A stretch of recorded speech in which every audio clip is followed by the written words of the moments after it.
it's me, Renee. I'm back, and as you can see, today it's Halloween. So yeah, that's why my hair is a bit all over the place. I'll try to like make it Halloweeny. So I got blue in it, I got purple in it. I suppose it doesn't look perfect, but I mean, it doesn't need to be that organized. I mean, witches, are they always organized? I don't think so. I mean, you can be a disorganized witch, I'm thinking. So yeah.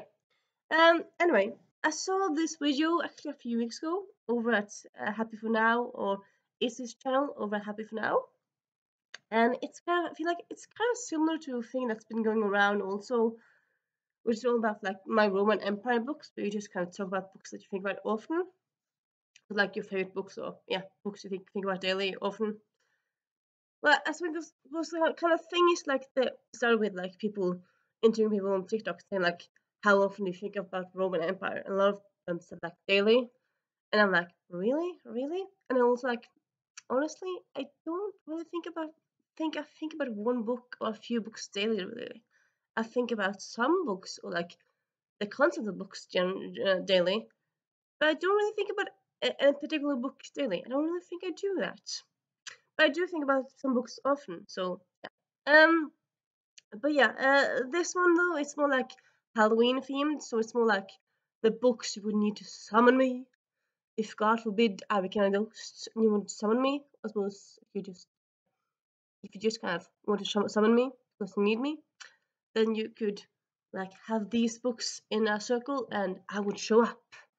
Because yeah, if you're going to talk about some of these books, if you're going to talk about some of these tropes, I'm going to be there. Because yeah, sorry.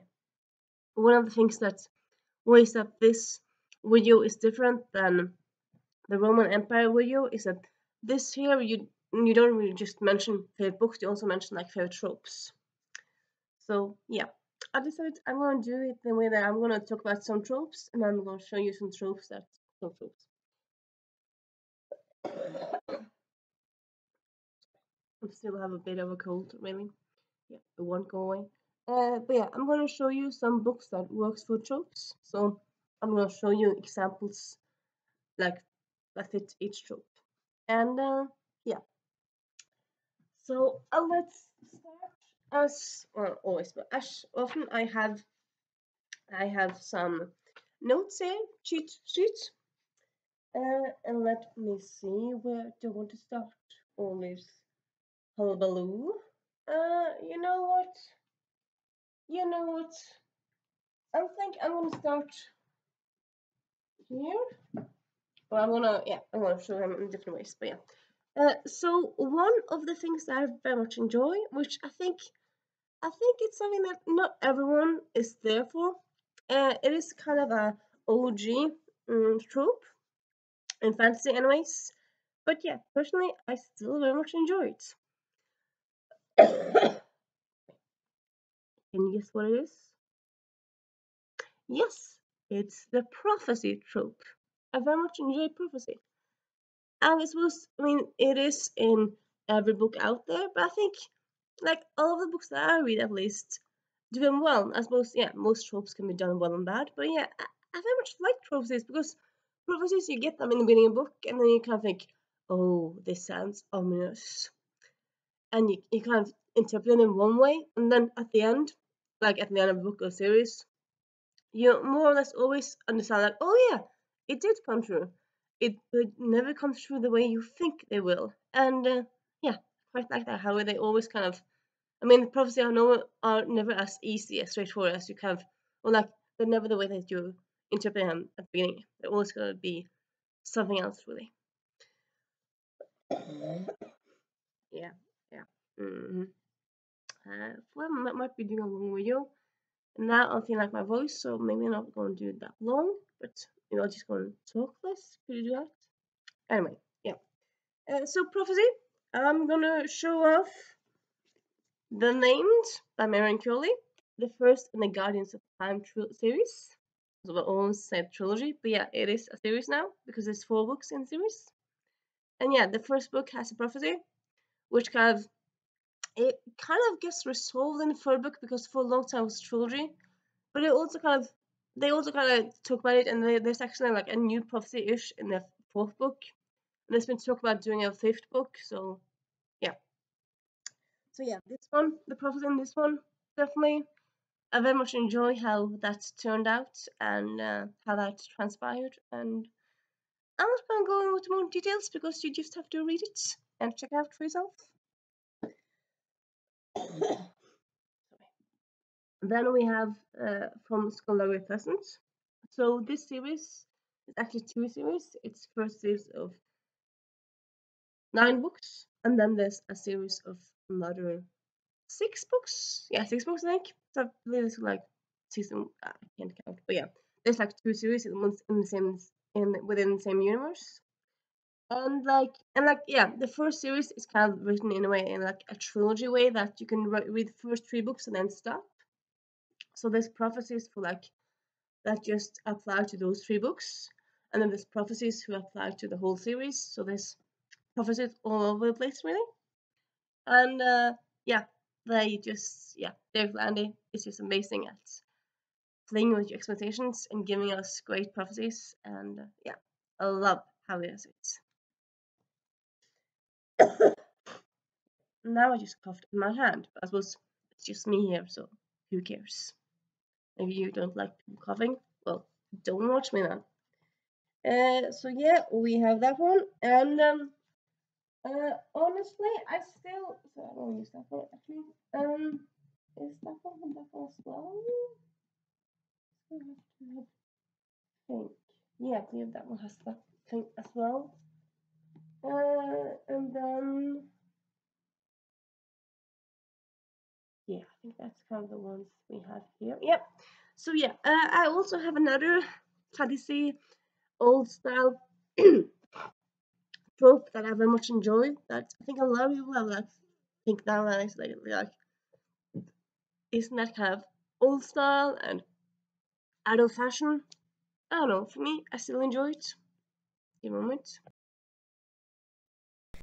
Yeah, I very much enjoy this trope. It is the chosen one trope, and yeah, it's kind of been a trope that people nowadays, I feel like people often don't want it anymore. People are kind of against it. People want it like the reverse chosen one or the wrong chosen one. I kind of like the original chosen one. I like this idea that one person, or sometimes it's chosen ones, like a group of people who have to go against the bad guys. And yeah, honestly, I kind of very much enjoy that trope.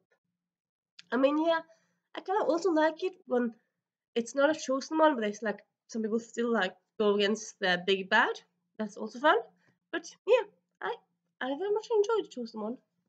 So again, we have Skullduggery Pheasants and the name Guardians of Time. Both of these have chosen ones in them. So yeah, again, showing these books off. They're absolutely very much underrated, and people need to check them out both. And yeah, moving on. And then we have yeah, we have that one I have not really thought about. What else we have? No, we don't really have that one here. Where am I gonna go now? Yes, so many choices, so much to talk about. You know what? Now I'm gonna go away there with I think it's not such a trope. It's not really a trope, I would say. It's more like a it's more really a writing style. But honestly, yeah, for me, I love it when a book has multiple POEs. So like when you have one chapter from one character, next chapter from another character, and like also preferably also not from the same like, because I feel like sometimes you have a book where the same plot is told from different point of views. It's like it's kind of boring to see it talk about again because you just saw like it happen. So it's kind of fun, like to just like see the plot move forward where you have different eyes to tell what's happening. And yeah, I just very much adore that. Again, we have the Guardians of Time. a great example of this. But this, I feel like, also is very much. I think that very much works for romance books. So the fiancé farce, for example, from this year, it's told from both the main characters' point of view, Tansy and I'm getting name, Tansy and Gemma.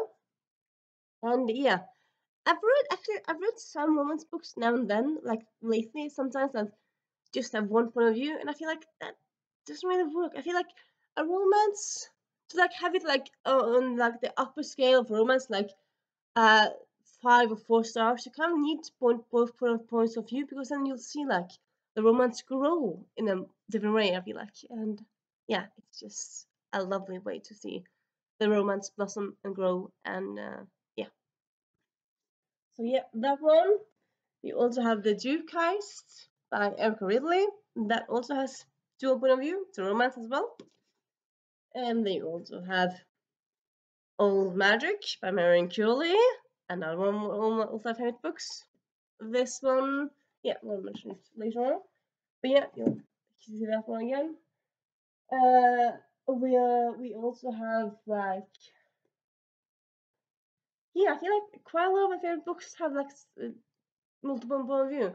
Some of them don't, but I feel like the ones that don't have multiple point of view are more books that have like one main character and the other characters aren't that main. So in that way, yeah, I understand why you like that way. But like, if you have a cast of characters, why not?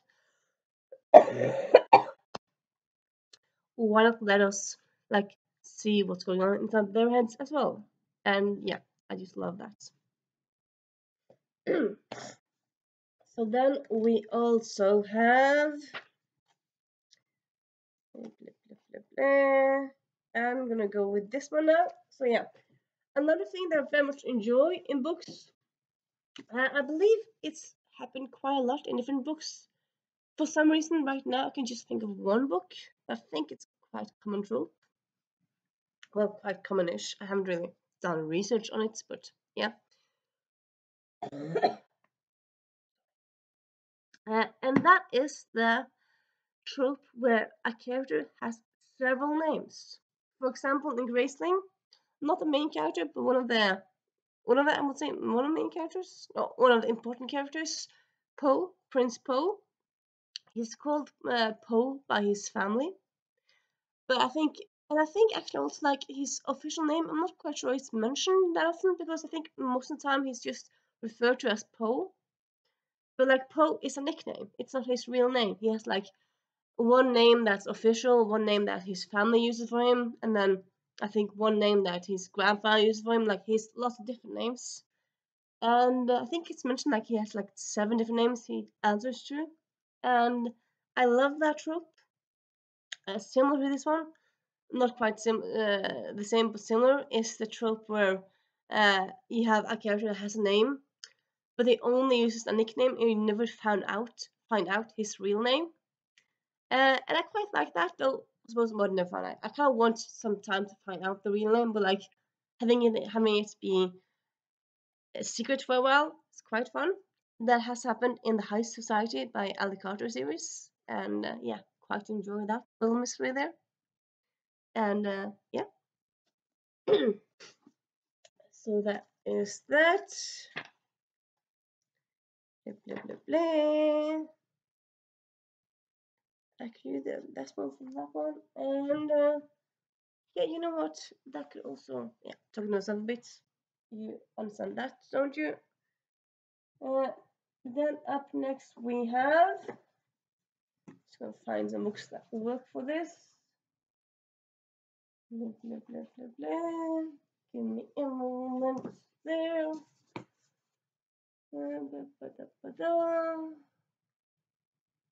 Yes. So then we have the friends to lovers. This is a romance trope, as you can kind of see in the name. Friends to lovers. Like for me, I think like a lot of people love the enemies to lovers. I'm like, I'm not really for that. I also enjoy the pining to lovers, like one of the person that's pining of the other for a long time. I think that's nice. Or like the best friend or brother trope. But I think my favorite trope is friends to lovers. So like it could be a series where or a book where for love of the book they're friends and at the end they become lovers, or like it could be a series where they're lovers at the end, like it's slow burn, or like they're mainly like they have a friendship at the start and then after that comes the romance. And yeah, I very much enjoy that kind of romance. So here we have examples of that. We have Stonebroke Heiress by Danielle Owen Jones. So like for 80% of the book they are friends, but the end like and they flirt a bit now and then, like at the end they get together. Yeah, I very much enjoy that. And then you have the fiance farce. So like it's called a fiance farce because they have sorry, they have a fake engagement. And like I suppose pretty quickly they kind of get together. But like they do, I would say they are friends like quite from the more or less from the get go, and then a bit later they become friends. They become friends. They're friends. They become friends. A bit later they become lovers. So yeah, this one also works for that. And then you have Katza and Poe from Weasley. Yeah, they're friends in the beginning, and after a while they become in a relationship, and yeah, I very much like them together, and yeah. Mm. Feeling more and more my throat, so I suppose I might, yeah. Anywho, blah blah blah. Then we have that one. Blah blah blah blah. Blah blah blah blah. I feel like I had a thought. Yes, and you know what? The trope of the underdog, which I feel like it's quite common. I think everyone loves to cheer for underdog, but I think maybe yeah, if I analyze my movie and book tastes, I think I love an underdog. I do also have a thing on here that kind of contradicts that, but yeah, I also love underdogs in yeah in different ways really. So I'm going to show you some examples of that. So we have the Benevolent Society of Ill-Mannered Ladies, came out this year. A very good book. This is about old, because I mean, be old women. So they're in the 40s because in the 1800s, if you were 40s, you were old, and they're not wed, and they have a younger brother who has all the power because 1800s England, of course. And neither of them really wants to get married. One of them had a fiance and he died, and the other one doesn't really want it. And yeah, and I suppose just because they're women in the 40s in 1800 England, just because of that, they're underdogs. They don't really have that much power and stuff, like in and of themselves. But like they also, like one of them has breast cancer, and that's kind of like, yeah, me against my body in a way, I would say. The other one is like very much like just what she wants to do, even if society doesn't really say you should do this and this. So yeah, so it's different ways really that way. And yeah, definitely, and also like they meet different underdogs throughout this book. There's also a sequel coming up next year, and probably will be more underdogs in it, I would assume. So yeah. Then we have Timekeeper by Tara Sim. This one is an underdog story in the way that the main character, he's gay in the 1800s. This is a different. It's a historical-ish story. It's historical. I would say it's an alternative historical story because it has a lot of our historical elements. But in this world, being gay in the 1800s, it's not illegal, but it's still frowned upon. So yeah. So that's not. I mean, that makes him an underdog. And also, his dad has been missing for some while, and so I suppose that makes him an underdog in like some people have like lots of family and nothing's wrong, and he has a family, he has a dad who's missing. Also, he's not rich, so yeah, underdog in lots of ways, really. Also, if you plan to read this book, because you should, it's a very good book, but if you plan to read it, Just my 2 cents. You could just read the one book. It's the first in a trilogy, but honestly, it works very well as a just standalone. Or at least like don't read the last book because I would say that's the worst book really, in my opinion. So yeah. So yeah, that one's underdog, and then you have Katsa from Graceling. And this is actually several underdogs. Like Katsa herself, she's being brought up in the palace because of circumstance, and she has like ability to kill people, which makes people. I mean, yeah, I would say that maybe they respect her. They don't like her. They're afraid of her. So that's kind of yeah makes her an outcast, an underdog. I would say often underdogs and outcasts are similar, really. So yeah, you also have Poe, who's kind of he kind of has to hide his real abilities, and then yeah, lots of people in this series and in this book are underdogs. So yeah, and then we have Old Magic by Marion Curley. So Kate in Old Magic, she's a witch in outback England, sorry, in outback Australia. Her mom left her and formed a new family, so that's not cool. She's raised by her grandma.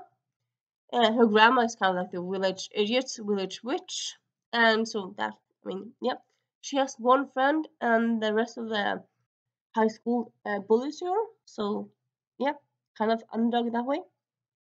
Jared, he's actually the seventh son of a seventh son. So yeah, he's cursed, which is actually one of my other favorite tropes. I love when people have curses thrown upon them. I mean, sad for them, but I think it's a fun trope to like see worked out and stuff. So yeah, I love curses. And yeah, this one definitely both of these are underdogs. So yeah. Blah, blah, blah, blah, blah. Yeah, and then you could also say like Stonebroke Eris, the main character, pretty soon in this story is broke. She has to start over. Definitely makes her an underdog. Tansy in this book, she has to struggle with finances, so underdog in that way. And yeah, lots of underdogs in different ways, really. So yeah, blah blah blah. And then we have another thing that I feel like I suppose maybe that's not that common to talk about these books in this kind of tags and stuff that I want to do because become yeah, I would say it's become more and more of a my brand. No, it's become more and more my style. So these last few years, I've been reading more and more nonfiction. So one nonfiction that I very much enjoy, which I suppose it's kind of similar in the veins as to what I just said. Also, yeah, and well, also for what I love to read in fiction as well. But yeah, I very much enjoy to read biographies like this one came out this year. It's Norwegian one. But yeah, it's a biography of a suffragette here in Norway, Asta Hansten, and she's kind of known for like having her umbrella with her around because people would mock her, and because people in old days and nowadays are afraid um uh, of, uh, of strong women, so she would have her umbrella um to kind of fend off the idiots, and like some people would sometimes throw tomatoes on her and stuff like that. So yeah. Also, like in the beginning of Suffragette's time here in Norway, she like talked to everyone to like talk like we need to like have more rights, we need more rights. But even the other suffragettes kind of thought she went too far, like that she yeah was willing to go too far, too fast, too far. And then after a while, she ended up uh, escaping, I was about to say. She ended up emigrating into the U.S. So when she was in the U.S. for like 10 years, I want to say 20 years around that, like 10 to 20 years. And then after a while, she went back to Norway. And when she came back to Norway, she was known as a suffragette pioneer, and like she was the ideal role model. Like now, everyone loved her. So yeah, in the end, it was very good. And yeah, I just kind of suppose I love feminist biographies or like biographies in general. I also like to read about about about people you don't really read that much about. Like Asta Hansen, I've heard her name here and there, but I haven't really heard that much about her. So yeah, kind of like to read about people you don't really know that much about, really. Like yeah, learn something new in a way, really. And I also mm, I very much enjoy this book read earlier this year, The Ultimate Book of Heroic Failures, which I mean the concept itself seems maybe just weird because it's just anecdotes of like things that have really happened, but like you wouldn't believe it. But I mean, this is all nonfiction; it all has happened, and it's kind of like put into different categories, like worst sports, worst crimes, blah blah blah blah blah, and yeah, it's a very fun like way of learning about how absurd sometimes the world is. I mean, sometimes life is stranger than fiction, and that is certainly discovered in this book. I mean, also later this year, you having this movie with Taika Waititi, where like they have the world's worst football team, like a movie around that. Yeah, and they actually mentioned that football team in this book. So I mean, yeah, some things. I mean, also in a way, like in the beginning, they actually talk about how like how yeah, it also starts with like success is overrated. I'm just gonna read a bit here. We all crave it, despite daily evidence that our real genius lies in exactly opposite direction. Incompetence is what we're good at. It is what marks us from the animals. We should learn to revere it. All successful people are the same. You know, drive, will to win, determination. It's just too dull to contemplate. Whereas everyone who messes up big time does so in a completely individual way. And yeah, that's kind of very much true, I would say. So yeah, very good book, I would say. And also, yeah, again, non-fiction where you learn something, but also where you learn something in a fun way. Like this could in a way it could just be dry facts, but because they don't just like say like facts like this team has never made a goal. No, they talk about like how long, and they talk a bit around it. It's not just like one sentence for everything. It's like a paragraph or something about the thing, really. So kind of goes into it.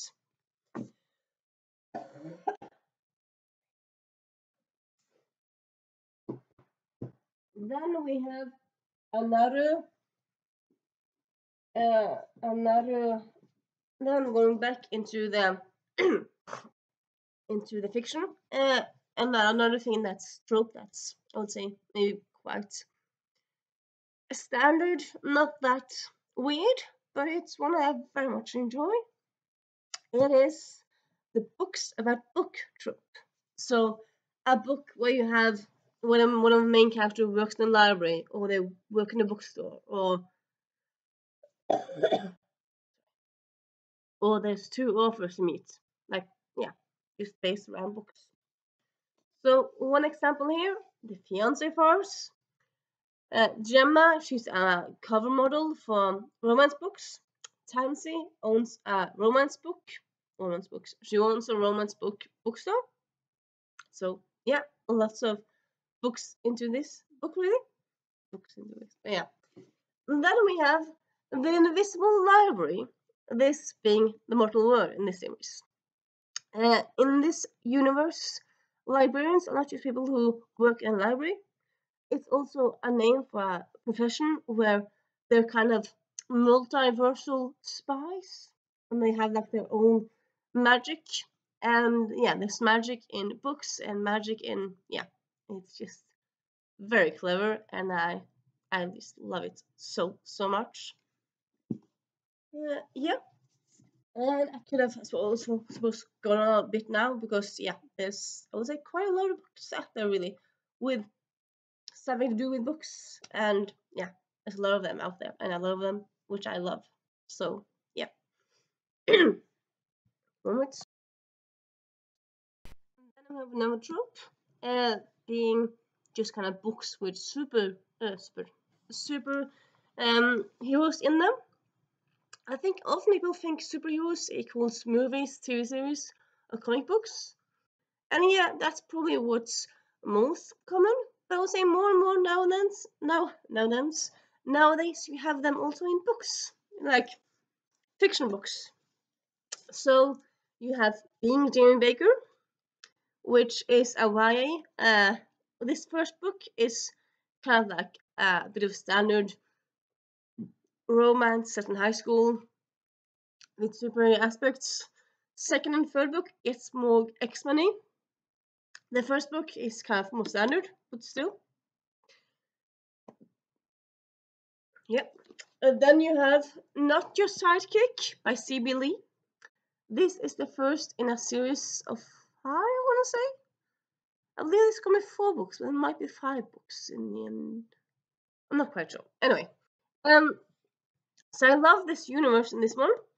It's also kind of a different thing because this is technically actually a dystopian because it takes place in like 22,500, I feel like, around that time. It doesn't take place in different millennia, but it takes place like a few hundred years something from this time.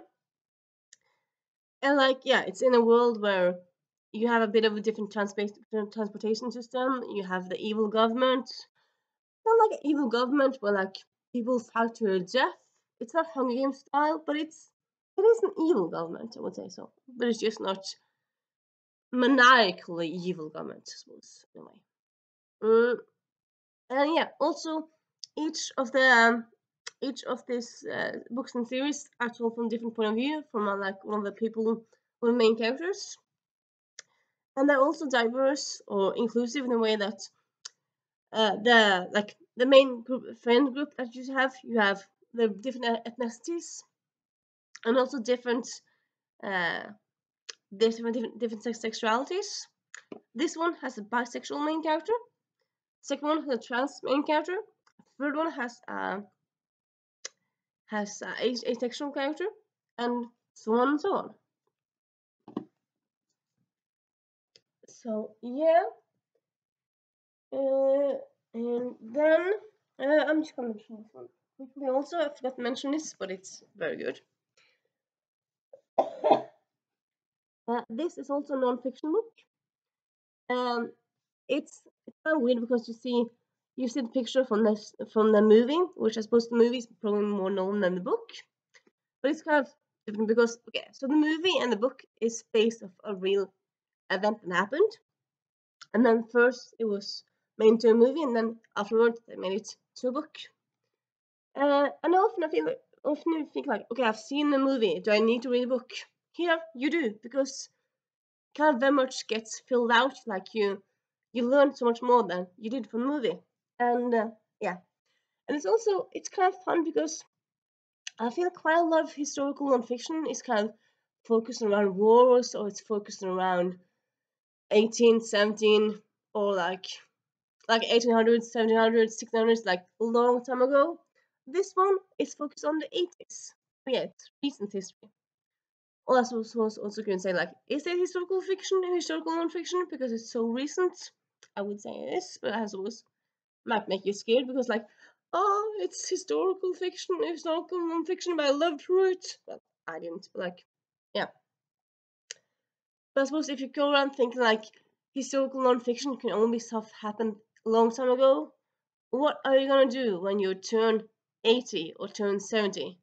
There's bound to be some books about your childhood, but that doesn't mean that it's not historical fiction, non-fiction. Sadly, that's just how it is. But yeah, Pride. You need to check it out. Sorry. Another, this is more like a subgenre, but yeah, it's a subgenre I love, so I'm gonna mention it. It's also one that has been a bit before. I'm gonna mention some books again. Do we have? Yeah, we have that one here and that one there. I suppose, yeah, I mentioned some books again, but I suppose like if you're if you're watching this video and think like, I kind of want to write stuff down for my TBR because you need more books to wish for Christmas, or just you have a gift for, I don't know. And like this way, when I mention a book again and again, you'll kind of notice, oh, it has not just reached this trope, but this and this and this trope. Okay, I have to read it. So yeah, this sorry, subgenre is time travel, which I love very much. It was probably started by my love for Old Magic by Marion Cooley. This one has time travel, and I love how it's done in this one. I read this book when I was 12, and it's been one of my favorite books ever since. And yeah. And then you have The Named, also time travel. This is the first in the series. This is standalone. Enjoy both these very much. And this has time travel but also magical elements. This one also has time travel but also magical elements. So I kind of like when there's time travel but also when there's something more to it, not just like, oh, we're stumbling into like a lake and then suddenly we're in the past. No, it's kind of fun when they're into lake and they also have magic. They also, yeah, something more than that really. I like that. And then you have Timekeeper, which this is a bit more time travel magic than direct time travel because there's some time magic to it. But there's also some time travel aspects to it, I want to say. So yeah, you know what? It's not really a spoiler. So this one has like people who can stop time in different places. So yeah, that's quite fun. And then you have Dark Mirror by MJ Putney.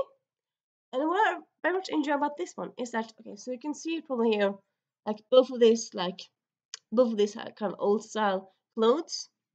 So you might think it's different places that main character go to, because quite often in time travel, in case you didn't know, quite often in time travel, I do go to past or you go to future. And like if you go to past, it's very much like it's so like, or like often when it's so that's written like today, it's a main character that's like their present is the 2020s or 2010s or like 2000, like the present more or less, and they go back like 20, 40, 50 years, what have you.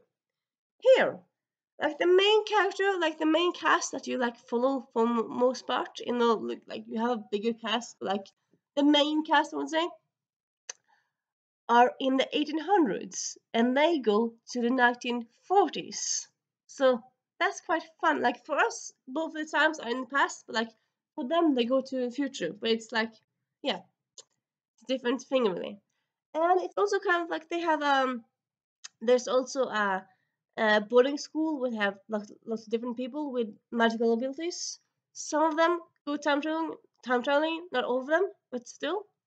And it's like nobles who have magic abilities, and yeah, it's just a very kind of fun world to be in. Really, I just love this world very much.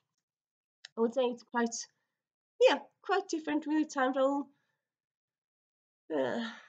fun, timey-wimey way to do it, and yeah, love this series. Sorry. And then we have The Next Together, which this one technically it's both time travel, but it's also reincarnation, which I like both of those. And but it also has some time travel aspects to it. And yeah, it's just kind of fun, like impossible love through time, and yeah, highly recommend it.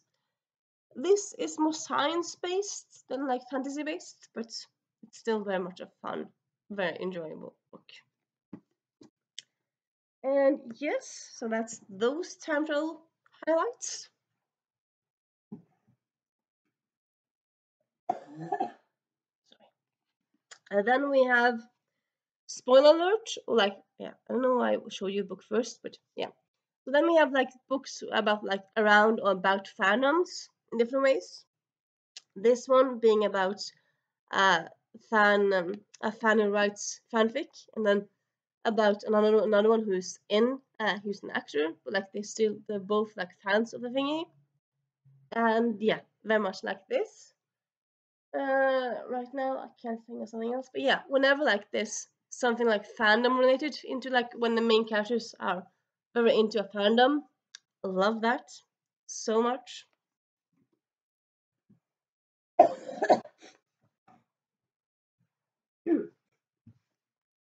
And then we have whenever a book is kind of talked about as like for fans of Veronica Mars, which is one of my all-time favorite TV series.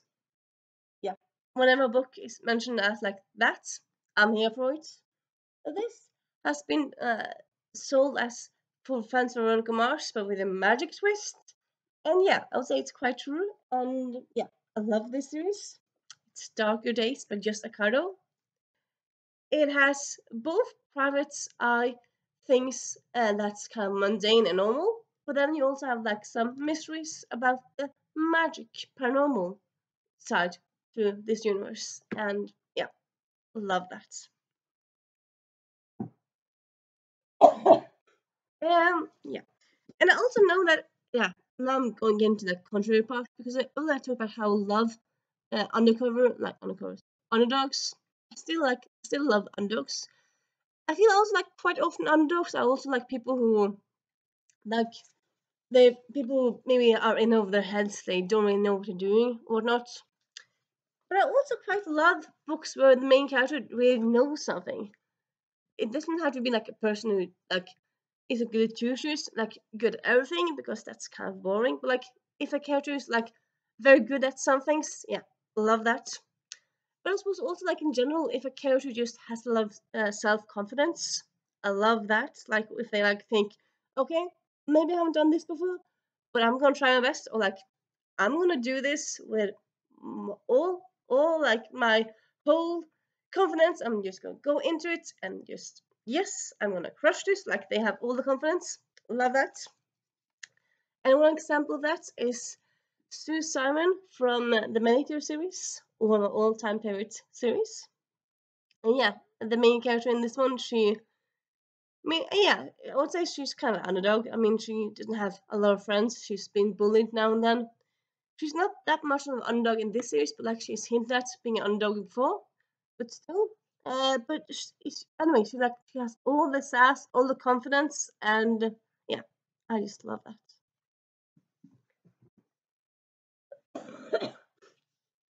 Then we have Norse mythology in books, which I feel like is not really that common, really. I mean, you have a lot of retellings of Romance and Greeks, but Norse mythology doesn't really happen that often. And yeah, example of that being Valkyrie Rising by Ingrid Poulsen. I love this story. It's a contemporary YA set in Norway, quite fun for me as Norwegian. And yeah, there's Valkyries in it, as you might have guessed. The villain, I'm going to say it, it's Loki. So yeah, fun of villain for you there. Yeah, just a great book, really. And I feel like, yeah, having a Norse mythology being based on more stuff would be just very fun, I feel like. And I don't really think it's used that often. And it's a bit sad, really, because I suppose in a way I could understand it because, like, actually, like, you have much more material from the Greeks and the Romans. Like, there's lots about the Vikings or like lots about the Norse mythology we don't really know, sadly. But I mean, still, you could do the things that we know and then do your own twist on them. And yeah, yeah. Sadly, that's not how it's been done. I don't know why. But, yeah. Yes, my dear friends. Yeah, I have two more.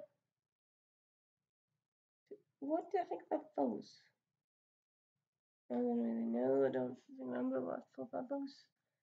Yeah. Anyway. Yeah, I just have a few more now. But yeah, this next trope slash thing that I love, or micro, I think, is it talking about like micro trope? No, micro something. Micro genre? Yeah, anyway. Sorry. It is when a title is just like what? It's like a very different title, like a title that kind of has you stopped in your pants, or let's say, yeah, kind of just has to make you stop and think because like you can't ignore the title. So yeah, I would say like we wanna love the most of these at least. I have more like wow titles, but yeah, one I'm gonna use here is Love is for Losers. And yeah, I just love that title because it's just like, what? Because you just have so many questions. And you're just like, okay, love is for losers. Why did this happen? Okay, so love is for losers. Why? And how does this make you think that love is for losers? And like, you have so many questions. And also, it's just kind of so fun because it's like, quick, love is for losers. And also, love losers. So it's fun with both L's. And yeah, I just love this title so much. And also, the book is very good. So yeah. Then we also have A Girl Called Shameless, which all again is like, okay, why is she called Shameless? What happened? And called Shameless. Who called her Shameless? I mean, so many questions. And yeah. Also, this is the second book in a duology. The first is called The Exact Opposite of Okay. Oh, okay. Which also, I think that's maybe also actually even a better title. The Exact Opposite of Okay. Like, what does that even mean? I mean, so many questions. Love that. And then you have Amelia Westlake was never here. Okay, who's Amelia Westlake? Where has he never been? Like, what's the dealio? This is actually also an alternative title. Like some places, this is just called Amelia Westlake. I think I kind of like it more when it's the whole title, like Amelia Westlake was never here. Oh, okay. Where has she never been? Just so many questions, and I, yeah, love that. Yeah, and then the last, of course not least, and probably not the very last because I love so many different types of books. Yeah, the last thing I want to mention here in this video, which has ended up being quite long, but oh well, um, is I quite also like even in fiction, I quite like books that makes me think or makes me kind of introduce me to something I didn't know about before.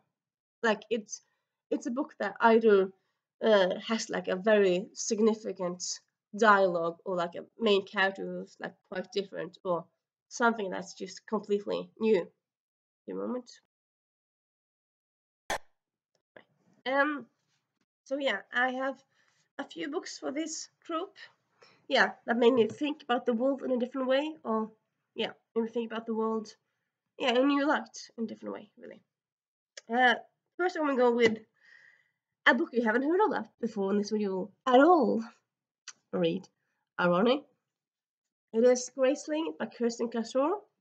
So this book, I would say honestly, the first, no, actually the first, yeah, actually the whole series is kind of like about like who you are, like identity, and like this first and second book is very much like about yeah, also actually yeah, three first books is still very much about like who you are, like does your family decide who you are? Is the people are you who people think you are, or can you change? Like, if people think you're mean, are you then mean, or is it just kind of how they interpret you? And also, the second book is kind of like, what's a monster? Is a monster made, or is a monster born, and whatnot?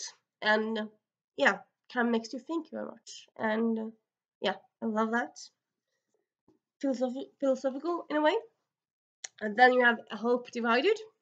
And honestly, I'm just going to like talk about this whole series. Like, yeah, it's a series set in the Civil War in the United States, which, like, in the spies around that time from African American point of view, which is not very common.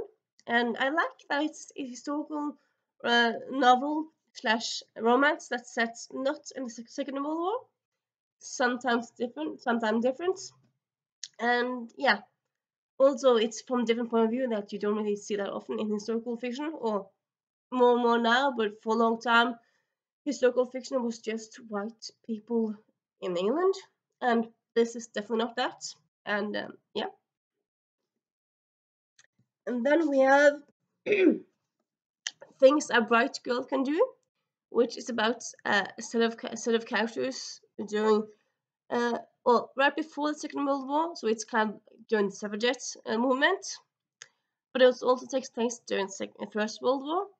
And I love this actually, that it's a suffragette book, because I feel like it's not really that many of those. Well, now there's more, but like this is actually a YA book, which I feel like that's also not that many of. Like, you have YA fiction, well, YA fiction, you have YA historical fiction, but YA historical fiction set during the First World War, very unheard of. And I love that it takes place then. I also love that the characters are so different. There's one from high society, one from middle class, one working class. Two of them are lesbians. One is a Quaker, so she's against the war in total, and one of them is like against the war in some aspects. And yeah, just love this book so much. Mm. Then we have Queer as a $5 Bill, which is all about the idea that Abraham Lincoln maybe was bisexual, or he was a gay.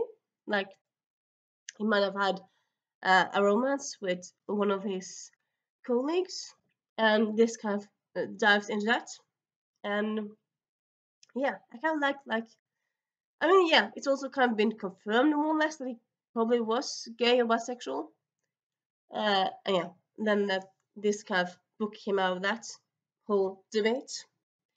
And yeah, I kind of like yeah, learning something new about a real character through fiction. And yeah, blah blah blah blah. And then we have Out of the Blue by Jason June. So this one came out actually it came out last year, but I read it this year.